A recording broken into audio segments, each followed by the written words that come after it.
माँ भगवती को मानने वालों में से एक राजा स्पर्श भी थे। वो दिन रात उनकी पूजा अर्चना में लीन रहते थे। राजा को किसी चीज़ की कमी नहीं थी, बस उन्हें बच्चों की ख्वाहिश थी। सालों से बच्चा न होने के कारण राजा कुछ निराश रहा करते थे। एक दिन राजा की भक्ति से खुश होकर माँ भगवती ने सपने में आकर उसे 2 बेटी होने का वरदान दिया। आशीर्वाद मिलने के कुछ समय बाद राजा के घर एक बेटी पैदा हुई। बेटी पैदा होने की खुशी में राजा ने सबको दावत दी और बेटी की कुंडली बनवाने के लिए पंडितों को बुलवाया। सबने राजा से एक ही बात कही कि यह शाश्वत देवी का रूप है। जहाँ भी इसके कदम पड़ेंगे वहाँ खुशियाँ ही खुशियाँ होगी। यह भगवती देवी की भक्तन होगी। इतना सब कहकर पंडितों ने लड़की का नाम तारा रख दिया। कुछ समय के बाद मंगलवार के दिन राजा के घर एक और बेटी पैदा हुई। ज्योतिषियों ने उसकी भी कुंडली बनाई और उदास हो गए। राजा ने जब उनसे उदासी का कारण पूछा तो ज्योतिषियों ने बताया कि ये लड़की आपके जीवन में खूब सारा दुख लेकर आएगी। राजा ने ज्योतिषियों से पूछा कि आखिर मैंने ऐसे कौन से खराब कर्म किए हैं कि इसने मेरे घर जन्म लिया है। ज्योतिषियों ने बताया कि आपकी दोनों बेटियां राजा इंद्र की अप्सराएं हुआ करती थी। उनमें से बड़ी बहन का नाम तारा और छोटी का रुकमन था। एक दिन ये दोनों मिलकर धरती की सैर करने के लिए गई। दोनों ने ही वहां पहुंचकर एकादशी के दिन का व्रत रखा। तारा ने अपनी छोटी बहन से कहा कि आज एकादशी का व्रत है, इसलिए बाजार जाकर कुछ ताजे फल ले आओ, लेकिन वहां कुछ खाना मत। रुकमन बाजार फल लेने के लिए चली गई। वहां उसे मछली के पकोड़े दिखे। उसने झट से उन्हें खा लिया और अपनी दीदी के लिए कुछ फल ले लिए। रुकमन ने तारा से पूछा कि तुम अपने लिए फल क्यों नहीं लाई। उन्होंने जवाब दिया कि वो मछली के पकोड़े खाकर आई है। तारा ने गुस्से में कहा कि तुम पापिन हो, एकादशी के दिन तुमने मछली खा ली। ऐसे खराब कर्म के लिए तुम्हें छिपकली बनने का श्राप देती हूँ। अब उसी जंगल में तारा की बहन छिपकली बनकर रहने लगी। वहाँ एक जाने माने ऋषि गुरु गोरख भी अपने कुछ शिष्यों के साथ रहते थे। उनके शिष्यों में से एक बहुत ही घमंडी था। अपने घमंड के चलते वो शिष्य कमंडल में पानी भरकर एकांत में बैठकर तपस्या करने लगा। तभी एक प्यासी गाय वहाँ आ गई। उसने सीधे अपना मुंह उस कमंडल में डाला और पानी पी लिया। पानी पीने के बाद जैसे ही गाय अपना मुंह बाहर को निकालने लगी तो कमंडल नीचे गिर गया और ऋषि का ध्यान भंग हो गया। ऋषि ने देखा कि गाय पानी पी गई है। अब गुस्से में ऋषि ने गाय को एक चिमटे से बुरी तरह घायल कर दिया। इस बात की जानकारी जब गुरु गोरख को पड़ी तो वो तुरंत गाय को देखने के लिए गए। जैसे ही उन्होंने गाय की हालत देखी वैसे ही अपने उस घमंडी शिष्य को आश्रम से बाहर निकाल दिया। कुछ दिनों के बाद गौ माता पर किए गए उस अत्याचार से होने वाले पाप को कम करने के लिए उन्होंने एक यज्ञ करवाया। इस यज्ञ के बारे में गाय को चिमटे से मारने वाले घमंडी शिष्य को भी पता चला। वो सीधे पक्षी का रूप धारण करके यज्ञ स्थल पर गया और भोजन में अपनी चोंच से मरा हुआ सांप डाल दिया। किसी को इस बात की खबर नहीं हुई। ये सब होते हुए तारा से श्राप मिलने वाली छिपकली रुकमन देख रही थी।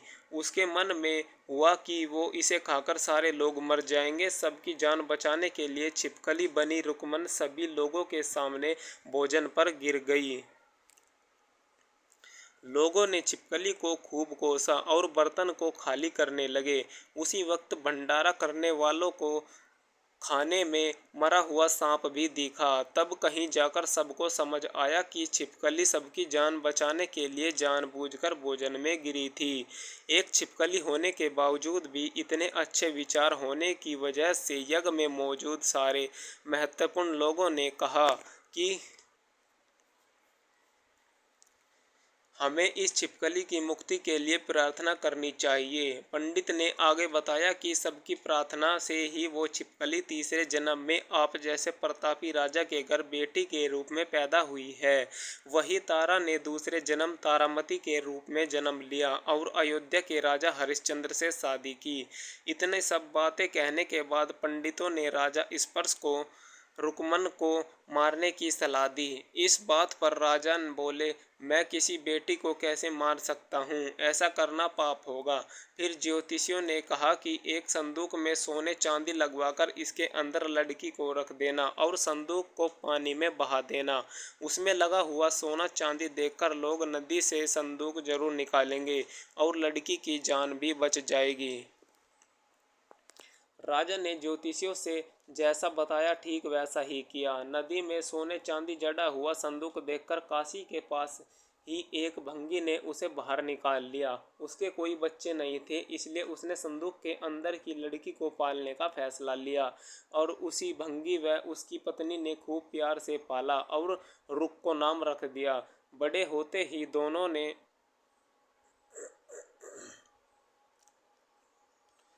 रुक्को की शादी करवा दी। रुक्को की सासू माँ तारामती और राजा हरिश्चंद्र के महल में साफ सफाई करने का काम किया करती थी। कुछ दिनों के बाद रुक्को की सासू माँ बीमार हो गई। उसकी जगह रुक्को वहाँ काम करने लगी। तारामती ने उसे देखा और पुराने जन्म के पुण्यों के कारण पहचान लिया और उससे कहा कि तुम मेरे साथ बैठ जाओ। रुक्को ने मैं बोला तो कि भंगिन हूँ, इसलिए आपके पास नहीं बैठ सकती। तब तारामती ने उसे बताया कि तुम पूर्व जन्म में मेरी ही बहन थी। तुमने एकादशी के व्रत के दिन मछली खा ली थी और मैंने तुम्हें दंड देते हुए छिपकली बना दिया। अब तुम्हें दोबारा मनुष्य जन्म मिला है, तो इस जन्म में माँ वैष्णो की पूजा करके पुण्य कमा ले। माँ की पूजा से तुम्हारी सारी इच्छाएं भी पूरी होगी। तारामती की इस बात को सुनने के बाद रुक्को माँ वैष्णो से एक बेटे के लिए प्रार्थना करती है और कहती है कि अगर उसकी मनोकामना पूरी हुई तो वो अपने घर में माँ वैष्णो देवी पूजन और जागरण कराएगी। माँ वैष्णो देवी उसकी प्रार्थना सुन लेती है और उसे बेटा होता है। पुत्र की प्राप्ति के बाद रुक्को उसकी देखभाल और लाड़ दुलार में माँ वैष्णो देवी की पूजा करना भूल जाती है। ऐसा होते होते 5 साल बीत गए और फिर एक दिन उस बच्चे को चेचक यानी माता निकल आती है। बच्चे की ऐसी स्थिति देखकर परेशान रुक्को अपने पिछले जन्म की बहन तारामती के घर जाकर उन्हें इस समस्या के बारे में बताती है। तब तारामती ने पूछा कि तुमने माँ वैष्णो देवी की पूजा अर्चना में कोई गलती तो नहीं की। फिर रुक्को को याद आता है कि उसने माँ वैष्णो देवी का जागरण कराने का प्रण लिया था। ये बात याद आते ही रुक्को को काफ़ी पछतावा हुआ और मन में माँ से कहा कि बच्चे के ठीक होते ही अपने घर में जागरण कराएगी। अगले ही दिन उसका बेटा पूरी तरह ठीक हो जाता है। तभी रुक्को ने माता रानी के मंदिर जाकर पुजारियों को कहा कि मंगलवार के दिन घर में जागरण करवा दीजिए। रुक्को की बात सुनकर पंडित कहते हैं कि तुम यदि 5 रुपये दे दो तुम्हारे लिए हम मंदिर में ही जागरण करा देते हैं। रुक्को कहती है, मुझे पता है कि मैं चमारिन हूँ, लेकिन आप मेरे घर आकर ही जागरण करवा दीजिए। माँ किसी तरह का भेदभाव नहीं करती है, तो आपको भी नहीं करना चाहिए। इस पर पंडितों ने विचार विमर्श करके कहा कि अगर रानी आपके जागरण में आती है तो हम तुम्हारे घर जागरण करने के लिए तैयार है। पंडितों की बातें सुनकर रुक्को अपनी बहन रानी तारामती के पास जाती है और तारामती को सारी बात बताती है। रुक्को की बातें सुनकर तारामती जागरण में जाने के लिए तैयार हो जाती है। इस बात को बताने के लिए रुक्को जब पंडित जी के पास जाती है तब उनके बीच की बातों को सेन नामक नाई सुन लेता है। फिर वह राजा हरिश्चंद्र को जाकर सारी बातें बता देता है।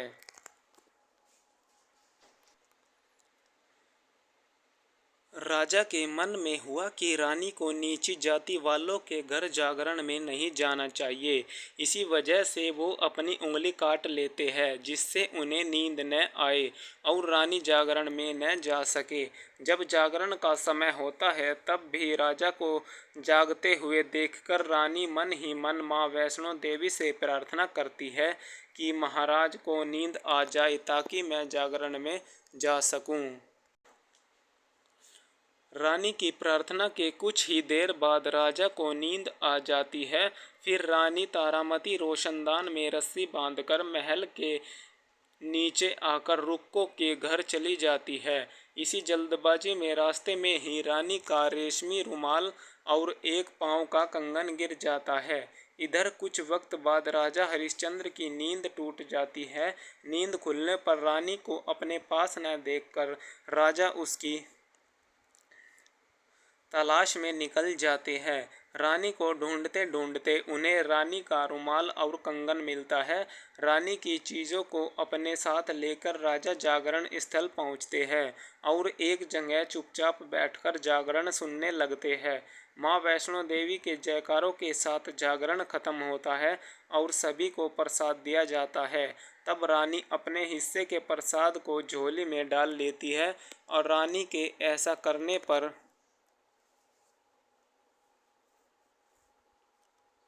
लोग उनसे पूछते हैं कि वो प्रसाद क्यों नहीं खा रही है।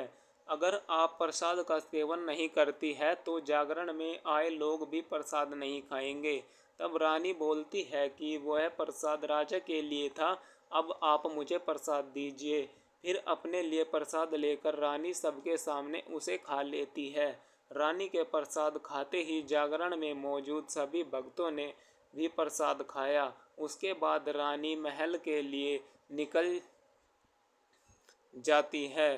तभी रास्ते में ही राजा उन्हें रोककर पूछते हैं कि तुमने नीच जाति के घर प्रसाद खाकर खुद को अपवित्र कर लिया है। तुमने मेरे लिए भी प्रसाद रखा है, अब तुम उससे मुझे भी अपवित्र करना चाहती हो। अब मैं तुम्हें अपने महल नहीं लेकर जा सकता। यह बोलते हुए जब राजा रानी की झोली को देखता है तब उन्हें प्रसाद की जगह गुलाब, चंपा जैसे अनेक फूल और कच्चा चावल व सुपारी नजर दिखती है। इस चमत्कार को देखकर राजा हैरान हो जाते हैं। फिर राजा चुपचाप रानी को अपने साथ लेकर महल पहुंचते हैं। वहां रानी बिना माचिस के ही माता रानी के सामने दीप जलाकर राजा हरिश्चंद्र को और हैरान कर देती है। फिर रानी बोलती है कि माता के दर्शन करने के लिए बहुत बड़ा त्याग करना पड़ता है। इसके लिए आपको अपने बेटे रोहिताश्व की बलि देनी होगी, तभी माँ दुर्गा आपको साक्षात दर्शन देगी। यह सुनकर राजा के मन में माँ वैष्णो के दर्शन की इच्छा होने लगी, जिसके लिए राजा अपने पुत्र की बलि दे देते हैं। बलि देने के बाद माँ दुर्गा शेर पर सवार होकर प्रकट हो जाती है।